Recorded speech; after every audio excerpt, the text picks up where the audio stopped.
பேராசிரியர் சுபவி அவர்கள் பேசுகிற போது சொன்னார், தேர்தலிலே தோற்றுப்போன கட்சிக்கு இவ்வளவு பெரிய கூட்டம் வேறு எங்கு உண்டு என்று கேட்டார். மன்னிக்கவும், இது தோற்றுப்போன கட்சி அல்ல. ஆட்சி கட்டளைத்தான் நாம் இழந்திருக்கிறோமே தவிர மக்களிடம் நாம் தோற்று போகவில்லை என்பது என் அன்பான கருத்து. 1.5 கோடி பேர் நமக்கு வாக்களித்திருக்கின்றார்கள். நம்மை எதிர்த்து இன்றைக்கு ஆட்சியில் அமர்ந்திருக்கிறவர் நம்மை விட வெறும் 17 லட்சம் வாக்குகள் தான் அதிகம் பெற்றிருக்கிறார். பெரிய அலை அடித்தது என்றோ, அவர் பால் மக்கள் கூட்டமே சென்று விட்டது என்றோ, இளைஞர்கள் திரண்டு நிற்கின்றார்கள் என்று சொல்வதோ நம்மை நாமே ஏமாற்றிக் கொள்வது. என்றால் அவர் 150 இடங்களில் வெற்றி பெற்றிருக்க வேண்டும். பெரும்பான்மை கூட தராமல் வெறும் 107 இடங்கள் மட்டுமே தந்த தமிழ்நாடு இது என்பதை தயவு செய்து மறந்து விடாதீர்கள். தேர்தல் தோல்வி என்பது நமக்கு ஒன்றும் புதிதல்ல, நமக்கு ரொம்பவும் பழக்கமானது தான். என்னுடைய முழு நேர அரசியல் பிரவேசம் என்பது கழகம் ஆட்சியை இழந்து அவசர நிலை சந்தித்த போதுதான். எப்படி நம்முடைய இந்து ராம் அவர்கள் பல்கலைக்கழகத்தில் படிக்கிற காலத்திலிருந்து இடதுசாரி கொள்கைகளில் பற்று கொண்டிருந்தாரோ, அதை போல எனக்கு இள வயதிலிருந்து கழகத்தின் கொள்கைகள் மீது பற்று கொண்டவன். ஆனால் முழு நேரமாக என்னுடைய IAS கனவை எல்லாம் தூக்கி தூர எறிந்துவிட்டு இந்த இயக்கத்தையும் இந்த தலைவருக்கு பின்னால் தான் நடக்க வேண்டும் என்று முடிவெடுத்த காலம் கழகம் சோதனையை சந்தித்து கொண்டிருந்த அவசர நிலை காலம். அந்த காலகட்டத்தில் கழகம் ஆட்சி இழந்திருந்தது. இன்றைய கழகத்தின் தலைவர் தளபதி அண்ணன் மு.க. ஸ்டாலின் அவர்களும் என்னை போன்றவர்களும் ஓராண்டு காலம் சிறையில் இருந்தோம். கழகத்தோடர்கள் அலைக்கழிக்கப்பட்டார்கள். கலைஞர் தனித்து விடப்பட்டார். நெருப்பாற்றிலே நீந்துகின்ற மெழுகுவர்த்தி மனிதன் என்று அவர் எழுதிய கடிதங்கள். பல பேர் விலகிச் சென்ற போது கோழைகள் விலகட்டும், வீரர்கள் தொடரட்டும் என்று உணர்ச்சியூட்டிய தலைவர். இரங்கல் கூட்டங்களிலும் பிறந்தநாள் விழா கூட்டங்களிலும் திருமண மேடைகளிலும் அரசியல் வளர்த்த செம்மல் அவர். அந்த காலகட்டத்திற்கு பின்னால் நடைபெற்ற தேர்தலில் ஜனநாயகத்திற்காக ஒரு ஆட்சியையே பறிகொடுத்த இயக்கம் தேர்தலில் தோற்று போனது. கலங்கவில்லை. சரியாக 2 மாதங்களில் இந்திரா காந்திக்கு கருப்பு கொடி காட்டிய கட்சி திராவிட முன்னேற்ற கழகம், மறந்து விடாதீர்கள். அடுத்து எம்ஜிஆர் ஆட்சியை எதிர்த்து போராட்ட களம் கண்டு சிறைச்சாலைக்கு சென்றதும் 6 மாதத்திற்குள்ளாகத்தான். ஆக தேர்தல் தோல்வி என்பது நம்மை துவளச் செய்தது இல்லை. 1996ஆம் ஆண்டு பொற்கால ஆட்சி நடத்தினோம். இலவச அரிசி கொடுத்தோம், இலவச தொலைக்காட்சி கொடுத்தோம், விவசாயிகள் கடனை தள்ளுபடி செய்தோம், மாணவர்களுக்கு பேருந்திலே பயணம் செய்வதற்கு பஸ் பாஸ் கொடுத்தோம். அடுத்த தேர்தலில் தோற்று போனோம். இதெல்லாம் இயற்கை. நான் இன்னும் ஒரு சரியான உதாரணம் சொல்ல வேண்டுமென்றால், நம்முடைய மேடையில் இருக்கிற பெருந்தகைகள், எதிரே இருக்கிற எல்லோருக்கும் சேர்த்து சொல்வேன், 2வது உலக மகா யுத்தம் நடைபெறுகின்ற போது ஜெர்மன் நாட்டின் ஹிட்லரும்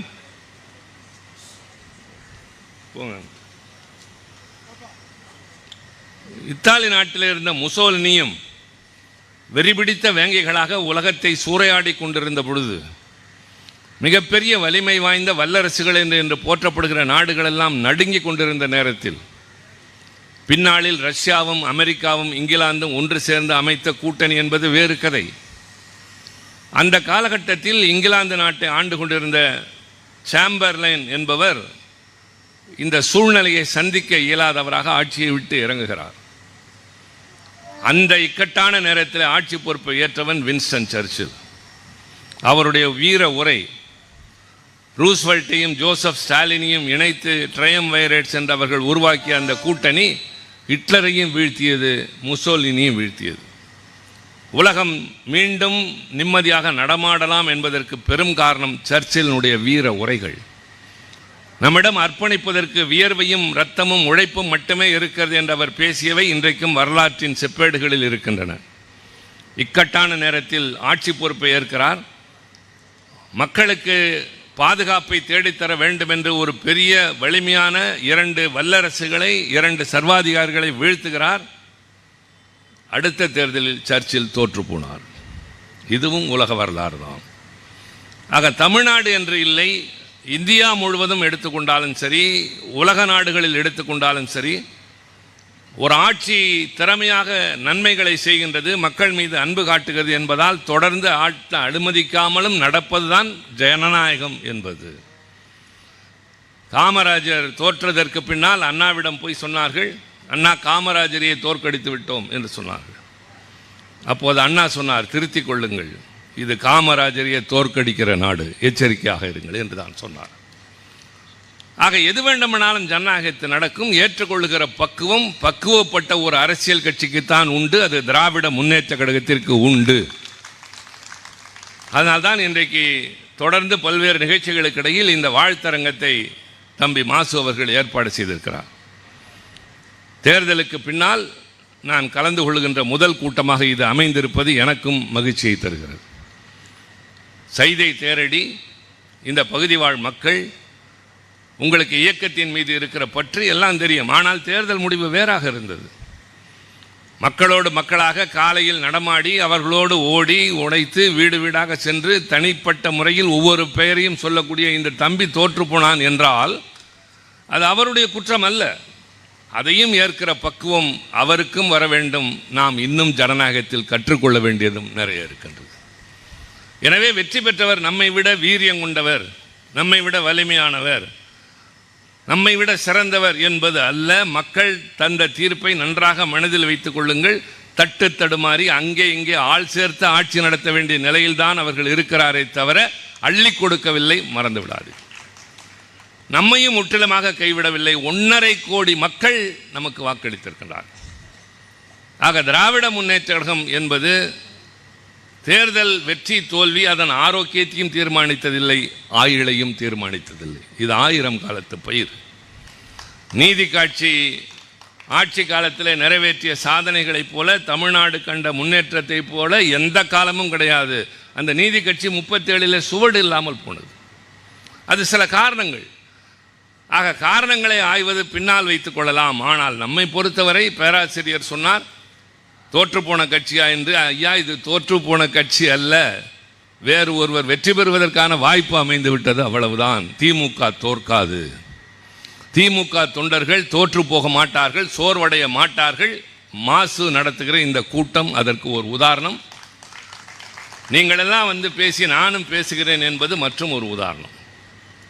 ஒரு கட்சி ஆட்சியில் இருந்தால்தான் நமக்கு மரியாதையா? இல்லை. எதிர்கட்சியாக இருக்கிற போது நமக்கு இருக்கிற வேகமும் வீரியமும் வேறு எந்த அரசியல் கட்சிக்கும் இந்திய நாட்டில் கிடையாது என்பது தெரியும். முதுகில் குத்துகிற துரோகிகளையும் தெரியும், சிரித்து கொண்டே பேசுகிற ஏமாற்றுகிறவர்களையும் தெரியும், உடன் வந்து கொண்டே திடீரென்று காணாமல் போகிறவர்களையும் தெரியும். எல்லாவற்றையும் ஏற்றுக்கொண்டு தொடர்ந்து நடந்து செல்லுகிற அந்த வலிமையும் பக்குவமும், இதன் மூலமாகத்தான் இயக்கம் வளர்த்தோம், இயக்கம் காத்தோம். எதிர்காலத்தில் இயக்கத்தை மீட்டெடுக்கப் போவதும் இந்த மேடைகளால் தான், உங்களால் தான், மறந்து விடாதீர்கள். கலைஞரை பொறுத்தவரை என்னென்னவோ நிறைய பேசினார்கள். இன்னும் நிறைய பரிமாணங்கள் இருக்கின்றன அவருக்கு. அவர் ஒரு பத்திரிகையாளர் என்று ஒரு பத்திரிகையாளர் கோணத்தில் நின்று இன்று ராம் பேசினார். அவர் ஒரு தலைமுறையின் தலைவர் என்று நக்கீரன் கோபால், சுயமரியாதைக்காரர் என்று அவருக்கே உரிய கருப்பு சட்டைக்காரர் பேசிவிட்டு போனார். நான் போராளி என்று பேச வந்திருக்கிறேன். இது பட்டிமன்றம் அல்ல. ஆனாலும் சொல்வேன், கலைஞருடைய மற்ற பரிமாணங்கள் எல்லாம் அவருக்கு புகழ் சேர்த்தது. ஆனால் கலைஞருக்கான அடையாளம் அவர் ஒரு போராளி என்பதுதான். கடைசி நிமிடம் வரை போராளியாகத்தான் இருந்தார். என் போன்றவர்களை மாணவ பருவத்திலே கலைஞர் கவர்ந்ததற்கு காரணமே அவருடைய வீரமிக்க பேச்சுக்களும் அவருடைய செய்கைகளும் அவருடைய செயல்களும் தான். முதலமைச்சர் என்பதால் அவரிடம் நெருங்கவில்லை. மாறாக முதலமைச்சர் பதவி இழந்ததற்கு பின்னால் போராடிய கலைஞரை பார்த்து இவருக்கு போன்றவருக்கு பின்னால் தான் நிற்க வேண்டும் முழுமையாக என்று எல்லாவற்றையும் தூக்கி எறிந்து விட்டு வந்த ஒரு பெரும் கூட்டம் என் வயதை சார்ந்தவர்களுக்கு உண்டு. இன்றைக்கு நாங்கள் இளைஞர்களுக்கு வழிகாட்டுகின்ற அல்லது வழிநடத்துகிற அடுத்த தலைமுறையாக உயர்ந்து விட்டோம், வயதின் காரணமாக, அனுபவத்தின் காரணமாக. ஆனால் என்ன காரணத்திற்காக வந்தோம் என்றதனால்தான் இன்னமும் 50 ஆண்டு காலமாக எங்களுடைய இந்த பயணம் தொய்வில்லாமல் தொடர்கின்றது. அதுதான் எங்களோடு இருப்பவர்களுக்கும் இருக்கின்றது. இதை உணர்வை தந்தது கலைஞர் என்ற போராளி. கள்ளக்குடி போராட்டத்திலிருந்து ஆரம்பிக்கலாம், இந்திய எதிர்ப்பு போர்க்களத்தை எடுத்துக்கொள்ளலாம், மாணவர்கள் தான் அந்த போராட்டத்தை வெற்றி பெற செய்தார்கள். அதன் விளைவாகத்தான் 67 ஆட்சி மலர்ந்தது. ஆனால் அந்த மாணவர்கள் அப்படி உத்வேகம் பெறுவதற்கு காரணமாக இருந்தவர் கலைஞர். ஆட்சிக்கு அண்ணா வந்தவுடன் மாணவர்கள் போராட்டம் இந்தியை எதிர்த்து நடக்கிற போது நான் வேதனையோடு நினைவு கூற விரும்புகிறேன். இதெல்லாம் வரலாற்றில் மறைக்க முடியாத பக்கங்கள். அண்ணா போய் ஒரு கல்லூரியில் பேசுகிறார். அவருடைய தொண்டை விம்முகிறது. தண்ணீர் வேண்டும் என்று கேட்கிறார். தண்ணீரை கொண்டு போய் கொடுக்கிற போது அதில் இருக்கிற வேறொரு கட்சியை சார்ந்த மாணவன் அதை தட்டி விட்டான். யாருக்காவது தெரியுமா? நினைவு இருக்கிறதா தெரிந்தவர்களுக்கு? அண்ணா பேச முடியாமல் விம்முகிற போது அவருக்கு தண்ணீர் வேண்டும் என்று கேட்கிற நேரத்தில் கொடுக்க போனவர்களை தட்டிவிட்டவர்கள் தான் இன்றைக்கும் தட்டிவிட்டு நிற்கிறார்கள். மறந்து விடாதீர்கள். அடுத்த அந்த போராட்டம் வீரியம் கொண்ட போது அவர்களை சமாதானம் செய்வதற்கும் அவர்களை ஆறுதல் சொல்வதற்கும் அண்ணா அனுப்பி வைத்தது தலைவர் கலைஞரைத்தான். அவர் பேச்சின் மூலமாகத்தான் அவர்கள் அமைதியானார்கள். அன்று அண்ணா சொன்னார், என்னை நம்புங்கள், நான் மொழி போராட்டத்தை மையமாக வைத்துதான் ஆட்சிக்கு வந்தேன், நான் மறுக்கவில்லை. பல்வேறு கோரிக்கைகள் கொள்கைகள் இருக்கலாம், என்னை நம்புங்கள் என்று சொன்னதற்கு பின்னால் தான் 68ஆம் ஆண்டு இருமொழி கொள்கை என்பதை அண்ணா நடைமுறைக்கு கொண்டு வருகின்றார். இந்தி என்பது தமிழகத்தில் எந்நாளும் இல்லை என்று அவர் உருவாக்கிய அந்த சட்டம், அதை நிறைவேற்றுகிற போது அண்ணா அழகாக பேசுகிறார். தம்பிமார்களை தெரிந்து கொள்ளுங்கள், எதிர்காலத்தில் இந்த இயக்கத்தை காப்பாற்றப் போகிறவர்கள் என்று உங்களை சொன்னேன். நீங்களெல்லாம் நாளைக்கு சட்டமன்ற உறுப்பினர்களாக, அமைச்சர்களாக, நாடாளுமன்ற உறுப்பினர்களாக, மேயர்களாக வாருவீர்கள் என்று சொல்ல நான் இங்கே வரவில்லை. நாளை இந்த இயக்கத்தை காப்பாற்றப் போகிற சிப்பாய்கள் என்ற உணர்வோடு தான் பேசுகிறேன். அதில் அண்ணா பேசுகிற போது சொன்னார், இனி தமிழ்நாட்டில் இருமொழி கொள்கை தான், இந்தி என்பதற்கு இடமில்லை, பாடத்திட்டங்களில் அது இருக்காது. அடுத்து சொல்கிறார், நன்றாக குறித்துக் கொள்ளுங்கள், அண்ணா அன்பானவர், அண்ணா மென்மையானவர், ஆனால் வேறு ஒரு முகமும் இருந்தது. அதுதான் அவரை அவ்வளவு பெரிய தலைவராக உயர்த்தியது. அவர் பேசுகிறார், ஆட்சி மொழி தொடர்பாக மத்திய அரசு நிறைவேற்றிய தீர்மானங்கள் அத்தனையும் இந்த மன்றம் நிராகரிக்கிறது. சட்டப்பேரவைக்கு இருக்கிற சான்றாண்மையை, சாவர்னிட்டி, அண்ணா நிலைநிறுத்துகிறார். மத்திய அரசு ஆட்சி மொழி தொடர்பாக நிறைவேற்றிய தீர்மானங்களை இந்த மன்றம் நிராகரிக்கிறது. தேசிய மாணவர் படை என்சிசி என்று ஒன்று இந்த மாநிலத்தில் இருக்கிறது. அதில் உத்தரவுகள் இந்தியிலே தான் பிறப்பிக்கப்படுகின்றன. இன்றைக்கு இந்த மன்றம் தீர்மானிக்கிறது, இனிமேல் என்சிசி அமைப்பில் ஆங்கிலத்தில் தான் உத்தரவுகள் இருக்க வேண்டும், இந்தியில் இருக்கக்கூடாது. அடுத்தபடி போய் சொல்கிறார், ஒருவேளை மத்திய அரசு அதற்கு எதிர்ப்பு தெரிவிக்குமேயானால், ஏற்றுக்கொள்ள மாட்டேன் என்று சொல்லுமேயானால், நான் அறிவிக்கிறேன், தமிழ்நாட்டின் முதலமைச்சர், தமிழ்நாட்டில் தேசிய மாணவர் படை கலைக்கப்படும் என்றார். யாரை பார்த்து? அண்ணா அந்த நேரத்திலே தட்டிவிட்ட மாணவர்கள் மீது கோபப்படவில்லை, ஆனால் ஏற்றுக்கொண்ட கடமையில் அதை ஆட்சி மொழியாக கொண்டு வருகிறார். பின்னர் கலைஞர் அதை தொடர்ந்து தொய்வின்றி எடுத்துச் சென்றார். நம்முடைய இன்றைய தலைவரும் அதைத்தான் தொடர்ந்து செய்தார். ஆக இப்படியெல்லாம் பார்ப்பீர்களானால் இந்த தலைவர்கள் எல்லாம் அடையாளம் காணப்பட்டதோ மக்களால் ஏற்றுக்கொள்ளப்பட்டதோ ஆட்சி பொறுப்பில் இருந்த காலத்திலே அல்ல. எதிர்க்கட்சியாக இருந்தபோது, ஆளுங்கட்சியாக இருக்கிற போதும் கொள்கையிலே வழுவாமல் இருந்தது. நிறைவேற்றிய திட்டங்கள் எல்லாம் எதை சொல்லி நாம் வளர்ந்தோமோ, எதை சொல்லி மக்களை மாற்ற வேண்டுமோ, சமுதாயத்தில் ஏற்றத்தை கொண்டு வர வேண்டுமோ அதை நடைமுறைப்படுத்த வேண்டும் என்று தான் செய்தோம். இது அரசியல் கட்சியாக மாறியதற்கே அதுதான் காரணம். வெறும் சீர்திருத்த இயக்கமாக இருந்திருக்குமேனால் என்றைக்கோ அடையாளம் தெரியாமல் போயிருக்கும், எத்தனையோ கட்சிகளில் ஒன்றாக. ஆனால் காரல் மார்க்ஸ் சொன்ன வரிசையிலே அண்ணாவும் சொன்னார், எந்த வர்க்கத்தின் கையிலே அதிகாரம் இருக்கிறதோ அவர்களுக்காகத்தான் அந்த அதிகாரம் செயல்படும். உழைக்கின்ற வர்க்கத்திற்கு வர வேண்டும் என்று மார்க்ஸ் சொன்னார், ஒடுக்கப்பட்டவனின் கரத்திற்கு வர வேண்டும் என்று அண்ணா சொன்னார். அதற்கு நமக்கு ஆட்சியும் அதிகாரமும் வேண்டும் என்ற காரணத்தினால்தான் தேர்தல் களத்தில் நுழைந்தோம். தேர்தல் களத்திலே வாய்ப்பு கிடைத்த போதெல்லாம், ஆட்சி பொறுப்பில் அமர்ந்த போதெல்லாம் சட்டங்களை கொண்டு வந்தோம். இல்லாத நேரத்தில் துவண்டு போகவும் இல்லை, கிடைத்த நேரத்தில் மருண்டு போய் வெகுண்டு போய் மற்றவர்களைப் போல பேசவும் இல்லை, நடந்து கொள்ளவும் இல்லை. ஆக கலைஞர் முதலமைச்சராக இருக்கிற போதும் வீரனாக இருந்த காரணத்தால் தான், போராளியாக இருந்த காரணத்தால் தான் அவசர நிலையை எதிர்த்தார். நன்றாக நினைவிலே கொள்ளுங்கள், 1971 முதலாக திராவிட முன்னேற்ற கழகம் காங்கிரஸ் கட்சியோடு கூட்டணி அமைக்கிறது, இந்திரா காந்தி அம்மையாரோடு. அது எதற்காக என்றால் மன்னர் மானியத்தை ஒழித்தார், வங்கிகளை தேசிய உடைமையாக்கினார், முற்போக்கு திட்டங்களை செயல்படுத்துகிறார் என்பதற்காக கூட்டணி அமைக்கிறோம். இதுவரை வேறு எவரும் பெறாத அளவிற்கு 184 இடங்களில் தமிழ்நாட்டில் ஆட்சி பொறுப்பை பெற்றோம். நாடாளுமன்றத்திலே பெரும்பான்மை நமக்கு, மீதி அவர்களுக்கு. இப்படி ஆட்சி நடக்கிற போதுதான் இதே ஜூன் மாதம் 25ஆம் தேதி 1975 இந்திரா காந்தி அம்மையாருக்கு எதிராக வந்த தேர்தல் தொடர்பான இன்றைக்கு அப்பாவுக்கு தீர்ப்பு வந்திருக்கிறது. எத்தனை ஆண்டுகள் கழித்து? 10 ஆண்டுகள். ஒரு மனிதன் தேர்தலிலே செல்லாது என்று போட்டியிட்டு என இப்படி தோற்கடித்தார்கள் என்று தொடங்கிய அந்த வழக்கு 10 ஆண்டுகளுக்கு பின்னால் இன்றைக்குத்தான் தீர்ப்பு வந்திருக்கிறது. ஆனால் அன்றைக்கு இந்திரா காந்தியின் வழக்கை விசாரித்தவர்கள் அவருடைய தேர்தல் செல்லாது என்று அறிவித்தவுடன் ரொம்பவும் நாகரிகமாக இறங்கி வெளிவிடவில்லை, மாறாக அவசர நிலையை கொண்டு வருகிறார். அவசர நிலை என்றால் என்ன? உரிமைகள் பறிக்கப்படும். அது அரசியல் சட்டம் தருகின்ற ஒரு உரிமைதான். அடிப்படை உரிமைகள் பறிக்கப்படும். நான் கைது செய்யப்பட்டேன். நான் கல்லூரியிலே படிக்கிற காலத்தில் என் வகுப்பிலே என்னை தேடி போலீசார் வருகிறார்கள். முதல்வர் அவர்களை தன்னுடைய அறையிலே உட்கார வைத்து விட்டு எனக்கு ஒரு ஆள் அனுப்புகிறார். போலீஸ் வந்திருக்கிறது, வகுப்பு நடக்கிறது, தொந்தரவு செய்ய வேண்டாம் என்று உட்கார வைத்திருக்கிறேன், சிவாவை அப்படியே ஓடிப்போகச் சொல் என்று சொல்கிறார். ஆக முதல்வருடைய உதவியினால் அன்று நான் நகர்ந்தேனே தவிர 15 நாட்கள் கழித்து நான் கைதானேன். அந்த நேரத்தில் என்னை கைது செய்து விட்டார்கள், நான் சிறையில் இருக்கிறேன் என்று என் தாயாரால் பக்கத்து வீட்டில் போய் சொல்ல முடியாது. என் நண்பர்களிடம் போய் ஒரு கடிதம் எழுதி கொடுங்கள், அவன் தனிமையில் தவிக்கிறான், உங்களோடு சுற்றியவன் என்ற போது ஒரு கடிதம் கூட எழுதி தராத நண்பர்களும் எங்களுக்கு இருந்தார்கள். உறவினர்கள் ஒருவர் கூட வந்து எட்டி பார்த்தது இல்லை. நானும் அது குறித்து கவலைப்பட்டதில்லை. 21 வயது அங்கிருந்த மூத்தவர்களை, முன்னோடிகளை பார்த்து பார்த்து உரமேறியவனாக, உற்சாகமடைந்தவனாக இருந்தேனே தவிர ஒரு நாளும் கலங்கவில்லை. காரணம், கலைஞரை பற்றி அங்கே பேசிக்கொண்டே இருந்தோம். சிறைக்குள்ளே கருத்தரங்குகள் நடத்தினோம். பல்வேறு நிகழ்வுகளை பகிர்ந்து கொண்ட போது இவர்களைப் போல் நாமும் ஆக வேண்டும் என்றுதான் எனக்கு தோன்றியதை தவிர எப்போது திறந்து விடுவான், ஓடலாம் என்ற முடிவெடுக்கவில்லை.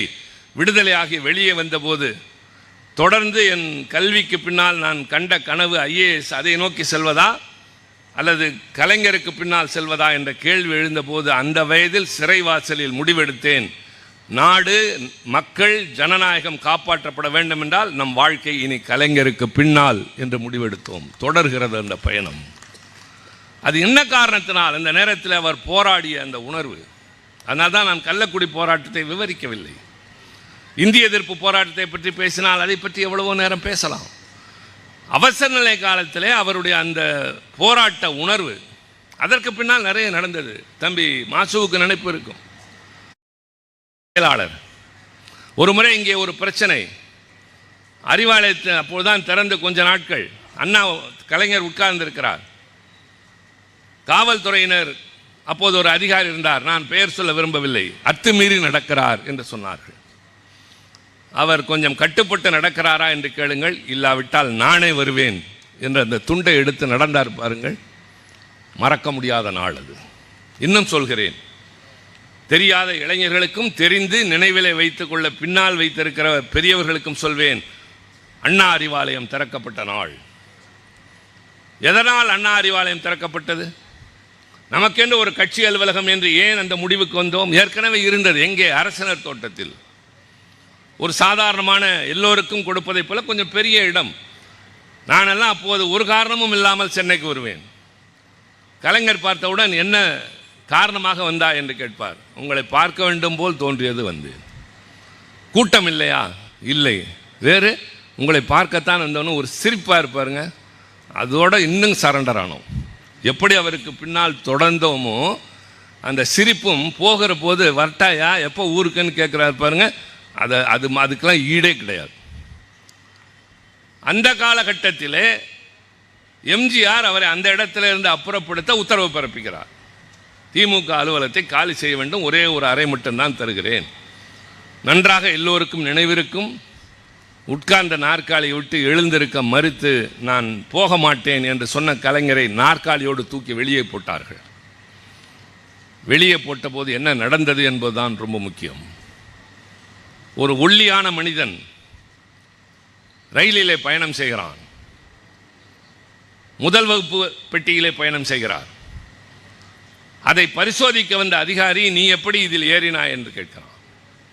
நான் பயணச்சீட்டு வைத்திருக்கிறேன். இது முதல் வகுப்பு. ஆம், இது முதல் வகுப்பு டிக்கெட் தான். நீ முதல் வகுப்பு டிக்கெட் வாங்கியிருக்கலாம், ஆனால் நீ இதில் பயணம் செய்யக்கூடாது. இங்கே வெள்ளையர்கள் தான் பயணம் செய்யலாம் என்று சொன்ன பொழுது அந்த பிடிவாதக்கார ஒல்லியான மனிதன் இறங்க முடியாது, இது என் உரிமை என்று சொல்கிறான். அடுத்த நிலையம் வருகிற போது அவனை ரயிலில் இருந்து சட்டையோடு தூக்கி கீழே வீசுகிறார்கள். வீசி எறியப்பட்ட மனிதனின் பெயர் மோகன்தாஸ் கரம்சந்த் காந்தி. எழுந்து நின்றவனின் பெயர் மகாத்மா காந்தி. வெளிநாட்டுக்கு போய் படித்துவிட்டு ஒரு இளைஞன் ஊர் திரும்புகிறார். ஊருக்கு திரும்புகிற போது வண்டியிலே போகிறார். கோட்டு சூட்டு அணிந்திருக்கிறார். பரவாயில்லை தம்பி, நம்ம ஊர் இளைஞர்கள் எல்லாம் இவ்வளவு படித்து விட்டீர்களே, ரொம்ப மகிழ்ச்சி என்று வந்திக்காரன் உற்சாகமாக பேசுகிறான். பின்னர் யார் வீட்டுக்கு போக வேண்டும் என்கிறான். இந்த ஊரில் பண்ணையார் இருக்கிறார் அல்லவா? ஓ, அவர் வீட்டுக்கு வந்தீர்களா? இல்லை, அவர் வீட்டில் வேலை செய்கிறவனின் பிள்ளை நான். வண்டியை நிறுத்தி கீழே இறங்கு என்கிறான். ஏன்? நான் வாடகை தருகிறேன். நீ வாடகை தரலாம், ஆனால் அப்படிப்பட்ட குடும்பத்தில் பிறந்த பிள்ளைகளை நான் வண்டியில் ஏற்றுவது இல்லை. இறங்க மறுக்கிறார். மாட்டை அவிழ்த்து விட்டு குடை சாய்க்கிறான். கீழே உருண்டு விழுகிறார். விழுந்த மனிதனின் பெயர் பீமா ராவ். எழுந்து நின்ற மனிதனின் பெயர் அண்ணல் அம்பேத்கர். நாற்காலியோடு தூக்கி வெளியே வீசப்பட்ட கலைஞர் கண்ட கனவு எழுந்து நிற்கிற போது சொன்னார், இதுவரை இந்தியாவில் தமிழகத்தில் யாருக்கும் இல்லாத ஒரு கட்சி அலுவலகத்தை கட்டி காட்டுகிறேன் என்று கட்டியதான் அண்ணா அறிவாலயம். ஊர் ஊராக போனார், கையேந்தினார், கூட்டம் பேசினார், காசு கேட்டார். நன்றாக கொஞ்சம் போய் முரசொலியை படியுங்கள், அறிவாலயத்தில் இருக்கிற நூலகத்தில் படியுங்கள். 84, 85 காலகட்டங்களில் அறிவாலயத்திற்கு பணம் தந்தவர்கள் பெயர் இருக்கும். ஒவ்வொரு பெயருக்கும் பின்னால் 2 ரூபா, 3 ரூபா, 5 ரூபா என்றெல்லாம் இருக்கு. இந்த கட்சியில் இருக்கிற பாமரன், வண்டி இழுக்கிறவன், மூட்டை சுமக்கிறவன் அப்போது உயர்ந்தார் தலைவர். சில பேரை பற்றிய பிம்பங்கள் தொலைவில் இருக்கிற போது நம் மனதில் உருவாகும். அது திரைப்படத்தை சார்ந்தவர்களாக இருக்கலாம், அரசியல் தலைவர்களாக இருக்கலாம். பார்க்கிற போது மனதில் ஒரு பிம்பம் உருவாகும். ஆனால் நெருங்குகிற போது அந்த பிம்பம் ஒன்று கலையும் அல்லது கரையும். ஆனால் நாளுக்கு நாள் பிம்பம் கூடிய ஒரே தலைவன் கலைஞர் மட்டும்தான். ஜெயலலிதாவை எதிர்த்து ஒரு போராட்டம் நடத்துகிறேன் என்று நான் மாணவரணி செயலாளர் என்று போய் மாடியில் சொன்னேன். எதிர்பார்த்தது எனக்கு அவர் அனுமதி தருவார் என்று. வேண்டாம் என்றார். இல்லையா, மாணவர்கள் நிறைய இருக்கிறார்கள் என்றேன். அதனால்தான் வேண்டாம் என்கிறேன். ஏன் என்ற போது சொன்னார், அவர் இரக்கமற்றவர், ஏதாவது பெரிய அளவில் அசம்பாவிதங்கள் நடக்கும், எனவே அதை வேறு மாதிரி பார்த்து கொள்ளலாம் என்ற போது எனக்கு அண்ணா நினைவுக்கு வந்தார். இந்திய எதிர்ப்பு போராட்டத்தை கைவிடுங்கள் தம்பிமார்களே, இனி கட்சி பார்த்து கொள்ளும் என்று சொன்னார். நான் இந்தியை எதிர்ப்பதும் தமிழை வாழ வைப்பதும் உங்களை வாழ வைப்பதற்காகத்தானே தவிர உங்களை சாக கொடுத்து விட்டு நான் தமிழை வாழ வைத்து என்ன செய்ய போகிறேன் என்று சொன்னவர் அண்ணா. ஒரு இரக்கமற்றவரை எதிர்த்து போராடி மாணவர்கள் வீணாக பலியாகிவிடக்கூடாது என்று கருதிய கலைஞர் நான் வந்ததற்கு பின்னால் முரசொலிக்கு கட்டுரை எழுதுகிற போது எழுதினேன், தலைவரை பார்த்துவிட்டு நான் ஒவ்வொரு படியாக இறங்கிய போது அவரை பற்றி அபிப்பிராயம் ஒவ்வொரு படியாக கூடிக்கொண்டே போனது. பின்னாளில் ரொம்ப நாளைக்கு அப்புறம் கலைஞரை இவர்களை மாறி பத்திரிகையாளர் ஒருவர் சந்திக்கிறார். நிறைய புகைப்படங்களை கண்ணுக்கு முன்னால் போடுகிறார்கள். இதில் உங்களுக்கு பிடித்த புகைப்படம் எது? இது கலைஞருடையது எல்லாம். அவர் ஒரு படத்தை எடுத்து கொடுக்கிறார். அது அண்ணா சிலை அருகில் அவர் கைதாகிற படம். அவர்கள் கேட்கிறார்கள், ஏன் போராட்டத்தில் கைதானீர்கள் என்றா? ஆம். அப்படி என்றால் நீங்கள் ரயிலுக்கு முன்னால் கள்ளக்குடியிலே படுத்ததையெல்லாம் தந்திருக்க வேண்டும். அது எவ்வளவு பெரிய போராட்டம், ஏன் இதை தந்தீர்கள் என்ற போது கலைஞர் சொன்ன பதில், 53 அந்த போராட்டத்தில் நான் கலந்து கொண்ட போது கழகம் வளர்ந்து கொண்டிருந்த காலம், கழகம் தேர்தலில் போட்டியிடாத காலம். ஆனால் இந்த போராட்டத்திற்கு பின்னால் நான் கைதானது முதலமைச்சராக இருந்ததற்கு பின்னால். முதலமைச்சராக இருந்ததற்கு பின்னால் ஒரு மனிதன் வீதியில் இறங்கி போராடி கைதாகின்ற அளவிற்கு தயவு செய்து இந்தியாவில் வேறு ஒரு தலைவனை எனக்கு காட்டுங்கள். நாங்கள் ஏதோ இல்லாதை பொல்லாதை சொல்லி கலைஞரை போல யாரும் இல்லை என்று சித்தரிக்க இங்கே வரவில்லை. திராவிட முன்னேற்ற கழகம் என்ற இந்த கற்கோட்டை, எஃகு கோட்டை என்பதை யாராலும் ஒன்று செய்ய முடியாது என்று பேசுவதெல்லாம் வீரவசனம் அல்ல, இதெல்லாம் யதார்த்தம், எல்லாவற்றும் பின்னால் அல்ல. நீங்களும் அதைத்தான் மனதிலே பதிய வைத்துக் கொள்ள வேண்டும். வந்தார், கைப்பட எழுதினார். இப்பொழுது இருக்கிற நவீன வசதிகள் கிடையாது, ஜெராக்ஸ் மிஷின் கிடையாது, ரோனியோ என்று சொல்வது உங்களுக்கெல்லாம் தெரியும். மையை உருட்டி கையாலேயே உருட்ட வேண்டும். ஆள் இல்லாமல் அந்த சாதாரணமான மெலிந்த உருவம் 500க்கும் மேற்பட்ட பிரதிகளை தானே சுற்றி சுற்றி எடுத்தது. அதை எடுத்துக்கொண்டு மறுநாள் காலை பொழுது புலர்கிற போது அண்ணா நினைவிடத்தில் மக்கள் பார்க்கிறார்கள். முன்னாள் முதலமைச்சர் கையில் துண்டு பிரசுரங்களோடு நிற்கிறார். இந்தியாவில் ஜனநாயகம் இல்லை என்று எழுதப்பட்ட அந்த கடிதம் கடைக்கடையாக பேருந்துக்கு காத்திருந்தவர்களுக்கு கொடுத்து கொண்டே நடந்த ஒரு தலைவனை கற்பனை செய்து பாருங்கள். கூட்டம் கூடுகிறது, பெரும் கூட்டம் கூடுகிறது. எல்லோரும் பின்னால் கட்சி தோழர்கள் வந்து விட்டார்கள். அண்ணா சிலை அருகே வருகிற போது கட்டுக்கடங்காத கூட்டம் என்று தெரிந்து போலீசார் வந்து கைது செய்கிறார்கள். அந்த படத்தை தான் கலைஞர் கொடுத்து சொன்னார், இதற்கு முன்பு நான் கலந்து கொண்ட போராட்டங்கள் ஒரு எதிர்க்கட்சி தலைவனாக, வளர்கின்ற கட்சியில் உள்ளவனாக, இந்த கட்சி தேர்தலில் பொறுப்புக்கு வரும் என்று கருதாத காலம், ஆனால் முதலமைச்சராக இருந்ததற்கு பின்னாலும் நான் அதே கருணாநிதியாகத்தான் இருக்கிறேன் என்பதற்காக என்று சொன்னார். இப்போது சொல்லுங்கள், கலைஞரின் அடையாளம் என்ன?